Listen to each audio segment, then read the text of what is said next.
Welcome to my YouTube channel. आज 22 जनवरी 2021 का current affair जो कि स्टार्ट करते हैं हम लोग। पहला नंबर कहता है कि जो बाइडेन ने राष्ट्रपति कमला हैरिस ने अमेरिका के उपराष्ट्रपति के रूप में पदभार संभाला। जो बाइडेन ने वाशिंगटन में यूएसए कैपिटल बिल्डिंग में एक समारोह में संयुक्त राज्य अमेरिका के 46वें राष्ट्रपति के रूप में शपथ ली। जो बाइडेन जो बने वो 46वें राष्ट्रपति के रूप में शपथ ली। 78 वर्षीय बाइडेन इतिहास में सबसे उम्रदराज अमेरिकी राष्ट्रपति बन गए हैं। उनकी डिप्टी प्रेसिडेंट कमला हैरिस ने देश के 39वें उपराष्ट्रपति के रूप में भी शपथ ली है। अमेरिका के जो वाइस प्रेसिडेंट होंगे वो जो होंगे कमला हैरिस, वो भी 49 नंबर के। जमैका और भारत की प्रवासी बेटी कमला हैरिस ने उपराष्ट्रपति का पद लेने के लिए अमेरिका की पहली महिला और दक्षिणी महिला मूल वाली पहली व्यक्ति के रूप में इतिहास बनाया। और आगे हम बात करते हैं जो पहले पूर्व प्रेसिडेंट जो थे वो ट्रंप, वो जो हैं मेलानिया ट्रंप के साथ ट्रंप ने शपथ ग्रहण समारोह के पहले फ्लोरिडा के व्हाइट हाउस छोड़ दिया और ब्रिटेन के प्रशासन का जो प्रभार है वो जो बाइडेन के हाथ में सौंप दिया गया। आगे की ओर चलते हैं। नीति आयोग जैसा कि हम जानते हैं, नीति आयोग के अध्यक्ष जो होते हैं वो प्रधानमंत्री नरेंद्र मोदी जी होते हैं। और नीति आयोग ने भारत इनोवेशन इंडेक्स 2020 का दूसरा संस्करण जारी किया है। तो सूचकांक देश को एक नवाचार संचालित अर्थव्यवस्था में बदलने के लिए सरकार की निरंतर प्रतिबद्धता को प्रदर्शित करता है। भारत इनोवेशन इंडेक्स 2020 में राज्यों और केंद्रशासित प्रदेशों को उनके प्रदर्शन की तुलना करने के लिए 17 प्रमुख राज्यों, 10 उत्तर पूर्वी और पहाड़ी राज्यों और 9 केंद्रशासित प्रदेशों और छोटे राज्यों में विभाजित किया गया। 2020 के रैंकिंग में कर्नाटक ने मेजर स्टेटस श्रेणी में अपना पहला स्थान बरकरार किया। पहला स्थान जो वो है कर्नाटक, ठीक है। और महाराष्ट्र एक स्थान ऊपर उठा और दूसरे स्थान पर रहा, जबकि तमिलनाडु तीसरे स्थान पर खिसक गया। और उत्तर पूर्व और पहाड़ी राज्यों की श्रेणी में हिमाचल प्रदेश पहले स्थान पर है और उसके बाद उत्तराखंड और मणिपुर जो है। उसके बाद केंद्र शासित प्रदेश छोटे राज्यों की श्रेणी में दिल्ली पहले स्थान पर है और जबकि चंडीगढ़ दूसरे स्थान पर बरकरार है। तीसरा नंबर हम क्वेश्चन देखते हैं। तीसरा नंबर क्या कहता है कि फ्लाइट लेफ्टिनेंट भावना कंठ गणतंत्र दिवस परेड में हिस्सा लेने वाली पहली महिला फाइटर पायलट बनेगी, जो कि 26 जनवरी को गणतंत्र दिवस बनाया जाएगा। उसमें से जो है फ्लाइट लेफ्टिनेंट जो है वो भावना कंठ जो है गणतंत्र दिवस परेड में हिस्सा लेने वाली पहली महिला फाइटर पायलट बनेगी। फ्लाइट लेफ्टिनेंट भावना कंठ ऐतिहासिक क्षण बनाएंगी जब वह 26 जनवरी 2021 को गणतंत्र दिवस परेड में हिस्सा लेने वाली पहली महिला फाइटर पायलट बनेगी। वह भारतीय वायुसेना में शामिल होने वाली पहली महिला फाइटर पायलटों में से एक है। कंठ परेड में भारतीय वायुसेना IAF इंडियन एयरफोर्स की झांकी का हिस्सा होगा। भारतीय वायुसेना की झांकी में हल्के लड़ाकू विमान, हल्के लड़ाकू हेलीकॉप्टर और सुखोई 30 लड़ाकू विमान का मार्कअप दिखाया जाएगा। वर्तमान में कंठ राजस्थान में एक एयरबेस में तैनात है जहां MiG-21 बाइसन लड़ाकू विमान उड़ाती है। आगे है अल्पसंख्यक मामलों का मंत्रालय 22 जनवरी से 4 फरवरी तक लखनऊ में 24वां हुनर हाट आयोजित करेगी।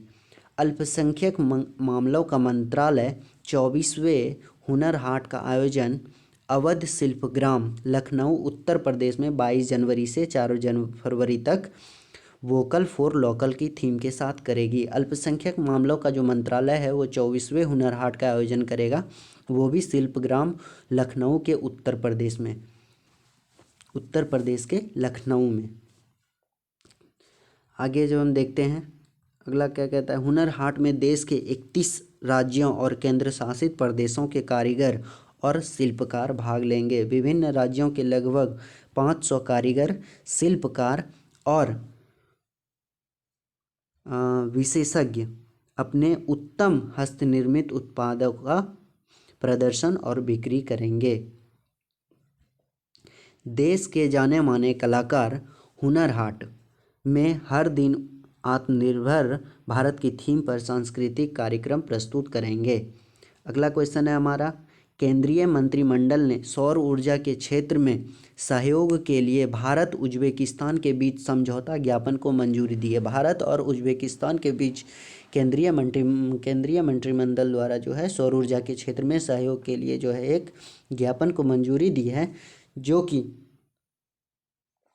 केंद्रीय मंत्रिमंडल ने सौर ऊर्जा के क्षेत्र में सहयोग के लिए भारत और उज्बेकिस्तान के बीच एक समझौता ज्ञापन को मंजूरी दी है। एमओयू के तहत जो है कार्य का मुख्य क्षेत्र राष्ट्रीय और सौर ऊर्जा मंत्रालय, भारत और अंतर्राष्ट्रीय सौर ऊर्जा संस्थान उज्बेकिस्तान के तहत राष्ट्रीय और ऊर्जा संस्थान NISE के बीच पायलट परियोजनाओं के अनुसंधान, प्रदर्शक और नवाचार की पहचान करना है। अनुसंधान में सहयोग मुख्य रूप से सोलर, फोटोवोल्टिक और स्टोरेज टेक्नोलॉजी और ट्रांसफर ऑफ टेक्नोलॉजी के क्षेत्र में केंद्रित होंगे। आपसी समझौते के आधार पर दोनों पक्ष अंतर्राष्ट्रीय और गठबंधन के सदस्य देशों में पायलट परियोजना के क्रियान्वयन और तैनाती के लिए काम करेंगे। अगला क्वेश्चन देखते हैं, कैबिनेट ने जम्मू कश्मीर में रैटल हाइड्रो पावर प्रोजेक्ट के लिए 5,282 करोड़ रुपए के निवेश की मंजूरी दी है। केंद्र शासित प्रदेश जम्मू कश्मीर में किश्तवाड़ में चिनाब नदी पर केंद्र शासित प्रदेश जम्मू कश्मीर में जो है किश्तवाड़ में जो है चिनाब नदी पर स्थित 850 मेगावाट रैटल हाइड्रो इलेक्ट्रिक परियोजना के लिए 5,200 करोड़ रुपए से अधिक के निवेश के लिए कैबिनेट ने अपनी मंजूरी दी है। यह जो है national hydroelectric power corporation NHPC और Jammu Kashmir state power development corporation limited की एक नई संयुक्त उद्यम कंपनी JVC क्रमशः 51% और 49% के इक्विटी योगदान के साथ होगा। रैटल हाइड्रो इलेक्ट्रिक प्रोजेक्ट 60 महीने के भीतर चालू हो जाएगा। परियोजनाओं से उत्पन्न बिजली ग्रिड के संतुलन को प्रदान करने में मदद करेगी और बिजली आपूर्ति की स्थिति में सुधार भी होगी।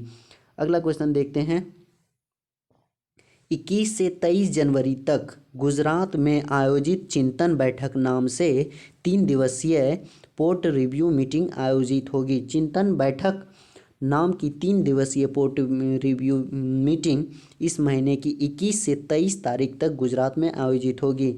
इसकी अध्यक्षता बंदरगाह, जहाज रानी और जलमार्ग मंत्री मनसुख मांडविया करेंगे। यहाँ पर देख लेते हैं, जहाज रानी और जलमार्ग मंत्री जनसुख मांडविया करेंगे। आगे देखते हैं, चिंतन बैठक में शहरी परिवहन के विस्तारों की खोज, सरोद पोर्ट्स के प्रभावी क्रियान्वयन और अंतर्राष्ट्रीय पंचायत के संबंधित मुद्दों पर सत्र शामिल होंगे। और इस चिंतन बैठक को धारण करने का मूल उद्देश्य है हमारे प्रमुख बंदरगाह के प्रदर्शन और दक्षता में सुधार के लिए बॉक्स विचारों के बाहर निकलना है। रसद लागत को कम करने, कनेक्टिविटी बढ़ाने और आसान के लिए वैश्विक benchmark ease of doing business को अपनाते हुए बंदरगाह पर विश्व स्तरीय बुनियादी सुविधाओं की स्थापना करना है। कर्नाटक के सीएम येदियुरप्पा ने अवलोकन सॉफ्टवेयर लॉन्च किया है। देखते हैं, कर्नाटक में मुख्यमंत्री बीएस येदियुरप्पा ने अवलोकन सॉफ्टवेयर लॉन्च किया है। यह सरकार को उनके द्वारा कार्यान्वित 1800 कार्यक्रमों पर 39 विभागों द्वारा किए गए प्रतिबंधों और व्यय पर डेटा तक पहुंचने में सक्षम करेगा। आगे, यह एक पारदर्शी ई गवर्नेंस उपकरण है जो विभिन्न विकास कार्यक्रमों के तहत सरकारी अनुदान और आवंटन के विधानसभा क्षेत्रवार रिलीज प्रदान करेगा। इसके द्वारा सरकार विभाग द्वारा किए गए व्यय के आधार पर धन जारी करने का निर्णय ले सकती है। आगे देखते हैं, त्रिपुरा, मणिपुर और मेघालय का स्थापना दिवस जो मनाया जाता है वो 21 जनवरी को मनाया जाता है। त्रिपुरा, मणिपुर और मेघालय का स्थापना दिवस 21 जनवरी को मनाया जाता है। 3 उत्तर पूर्वी राज्य त्रिपुरा, मणिपुर और मेघालय 21 जनवरी 2021 को अपना स्थापना दिवस मनाते हैं। पूर्वोत्तर क्षेत्र पुनः संगठन अधिनियम 1971 के तहत 3 राज्य पूर्ण विकसित राज्य बन गए हैं, जो कि त्रिपुरा है और मणिपुर की तत्कालीन रियासतों को अक्टूबर 1949 में भारतीय संघ में मिला दिया गया और 21 जनवरी 1972 को पूर्ण विकसित राज्य बन गए। पूर्वोत्तर क्षेत्र अधिनियम 1971 के तहत पूर्ण राज्य बनने से पहले मेघालय असम का हिस्सा था। आगे देखते हैं, उत्तराखंड सरकार ने मनरेगा के कार्य दिवसों को 100 से बढ़ाकर 150, मतलब 100 दिन से बढ़ाकर 150 दिन कर दिया गया है। उत्तराखंड सरकार ने घोषणा की कि महात्मा गांधी राष्ट्रीय ग्रामीण रोजगार गारंटी अधिनियम मनरेगा के तहत कार्य दिवसों की संख्या 100 से बढ़ाकर 150 कर दी जाएगी। संपूर्ण लागत राज्य सरकार द्वारा वहन की जाएगी। यह निर्णय रोजगार के अवसरों को प्रोत्साहित करने के लिए सरकार की ओर से एक पहल है। नरेगा जो है वो पहली बार 1991 में पूर्व प्रधानमंत्री पीवी नरसिम्हा राव द्वारा प्रस्तावित किया गया था। नरेगा जो है वो 1991 में पूर्व प्रधानमंत्री पीवी नरसिम्हा राव द्वारा प्रस्तावित किया गया था, जो 2008 में संसद में पारित। इसका उद्देश्य ग्रामीण क्षेत्रों में आजीविका सुरक्षा बढ़ाने के लिए 100 दिनों का वेतन पूर्ण रोजगार प्रदान करना है। साथ ही बेरोजगारों को रोजगार के अवसरों में मदद करने के उद्देश्य से उत्तराखंड आजीविका ऐप भी लॉन्च किया गया है। वो कौन सा राज्य किया है? वो उत्तराखंड सरकार ने मनरेगा को कार्य 100 से 150 दिन के लिए बढ़ा दिया गया है। Thank you. अगर यदि कुछ सीखने और सेशन अच्छा लगा हो तो please like, share and comment ज़रूर करें, और इसमें कुछ सुधार की ज़रूरत हो प्लीज़ कमेंट ज़रूर करें। Thank you.